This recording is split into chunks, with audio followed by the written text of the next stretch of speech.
Good morning बच्चों। हम chapter ऋण पत्रों का लेखांकन निर्गमन पढ़ रहे थे।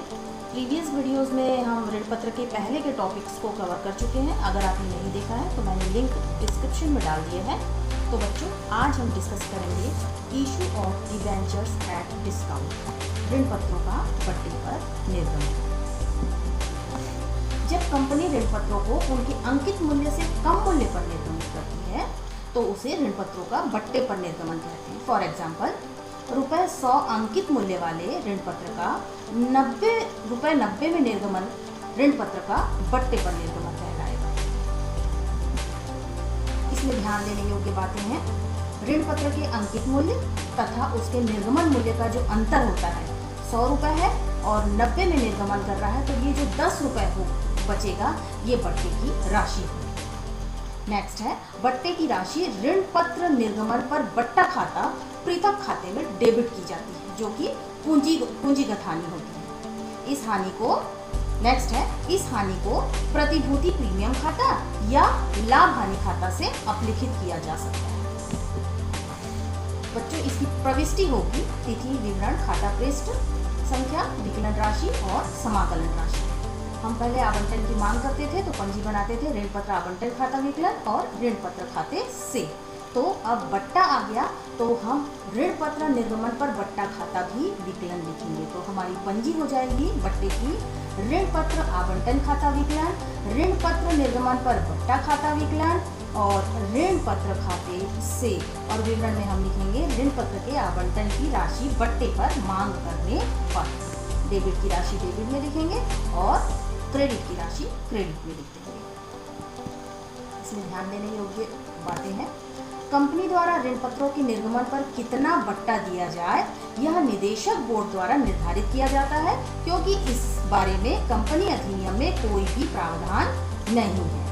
नेक्स्ट है, बट्टे की प्रविष्टि प्रायः आवंटन पर देय राशि की प्रविष्टि के साथ ही कर दी जाती है, जब तक कि कोई अलग से सूचना न दी गई। नेक्स्ट अंतर्गत ध्यान देने योग्य बात है, स्थिति विवरण की तिथि से 1 वर्ष के अंदर अपलिखित होने वाले भाग को हम चालू संपत्ति शीर्षक के अंतर्गत तथा इसके पश्चात होने वाले भाग को हम अन्य चालू संपत्ति शीर्षक के अंतर्गत दिखाया जाना चाहिए। नेक्स्ट है, ऋण पत्र पर होने वाले व्यय को लाभ हानि खाते अथवा ऋण पत्रों पर प्राप्त प्रीमियम की रकम से समायोजित करना चाहिए। बच्चों, एक क्वेश्चन सॉल्व कर लेते हैं।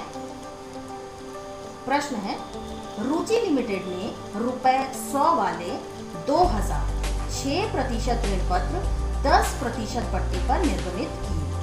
राशि इस प्रकार देय थी: आवेदन पर ₹30, आवंटन पर ₹50, शेष याचना पर। सभी राशियां यथा समय प्राप्त हो गई। आवंटन के ₹50 में बट्टा शामिल है। कंपनी की पुस्तकों में पंजी के लेखे कीजिए। तो बच्चों, 10% बट्टा दिया है यहाँ पर और आवेदन की राशि 3 है, आवंटन की 50, तो 50 और 30 80 हो गया और ₹100 हमारा मूल्य है। तो 50 और 30 80 बचा कितना हमारा ₹20 शेष बच जाते हैं। तो ये ₹20 जो है वो हमारा याचना की राशि निकल जाएगी। तो जरूरी जो जानकारी हमको क्वेश्चन में है वो हम सवाल बनाने से ऊपर टॉप में लिख लेते हैं।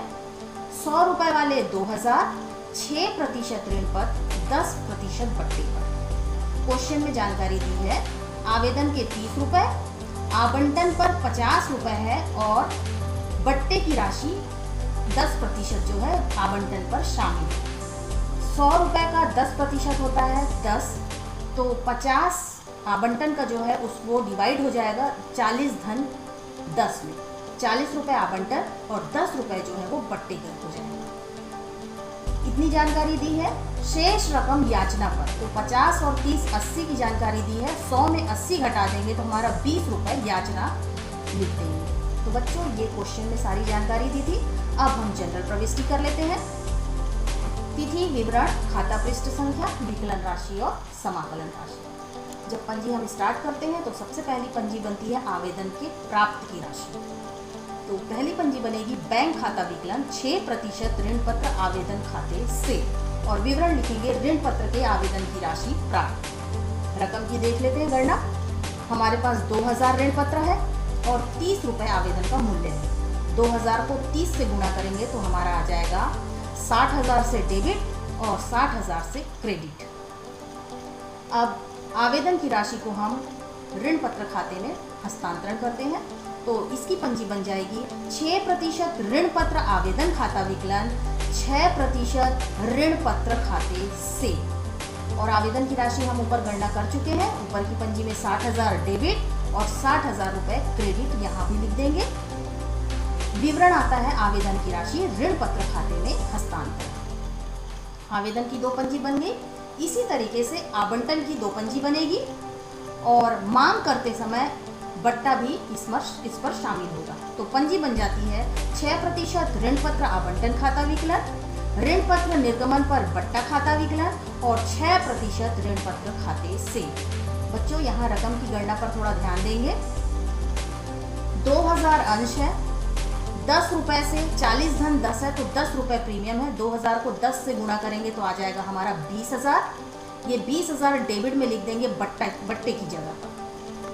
अब 40 रुपए दिया हुआ है आवंटन का, 2000 को 40 से गुणा करेंगे तो आ जाएगा 80,000 और आवंटन के पास लिख देंगे 80,000 डेबिट। अब ये दोनों को टोटल कर देंगे तो हमारा क्रेडिट में आ जाएगा 1 लाख रुपए 6% ऋण खाते से के क्रेडिट में। और विवरण हम लिख देंगे बट्टे पर आवंटन की मांग करने पर। अब आवंटन की राशि प्राप्त करेंगे तो बच्चों पंजी बन जाएगी बैंक खाता विकलन 6% ऋण पत्र आवंटन खाते से। अब आवंटन की राशि ऊपर में हम देखेंगे आवंटन की राशि है कितनी। ऊपर में हमने कितना निकाला है आवंटन की राशि 80,000 रुपए। ऊपर पंजी में हमने कितना निकाला है 80,000 रुपए। तो इस 80,000 को हम डेबिट में लिख देंगे, पंजी और क्रेडिट में लिखेंगे 80,000 रुपए। प्राप्ति की पंजी बनी बैंक खाता विकलन 6% ऋण पत्र आवंटन खाते से और विवरण बनेगा ऋण पत्र के आवंटन की राशि बट्टे पर प्राप्त 80,000 डेबिट और 80,000 क्रेडिट। आवंटन की 2 पंजी बन गई। अब याचना की 2 पंजी बनेगी। सर्वप्रथम हम मांग की पंजी बनाते हैं तो पंजी बनाएंगे 6% ऋण पत्र याचना खाता विकलन 6% ऋण पत्र खाते से और विवरण लिखेंगे ऋण पत्र के याचना की मांग करने पर। बच्चों इसका रकम की गणना कर लेते हैं। 2000 ऋण पत्र है, याचना का मूल्य है 20 रुपए। गुणा कर देंगे 2000 को 20 से तो आ जाएगा 40,000 से डेबिट और 40,000 से क्रेडिट।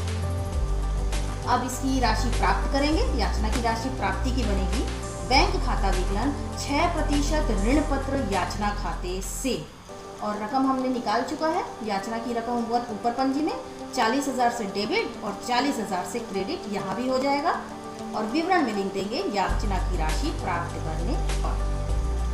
तो बच्चों ये था हमारा ऋण पत्रों का बट्टे पर निर्गमन। इससे संबंधित क्वेश्चन जो है क्रियात्मक प्रश्नों में दिया गया है। ऋण पत्रों का बट्टे पर निर्गमन, इसी पर सारा सवाल जो है आधारित है। आप सारे सवाल इस पर बना सकते हैं। Thank you.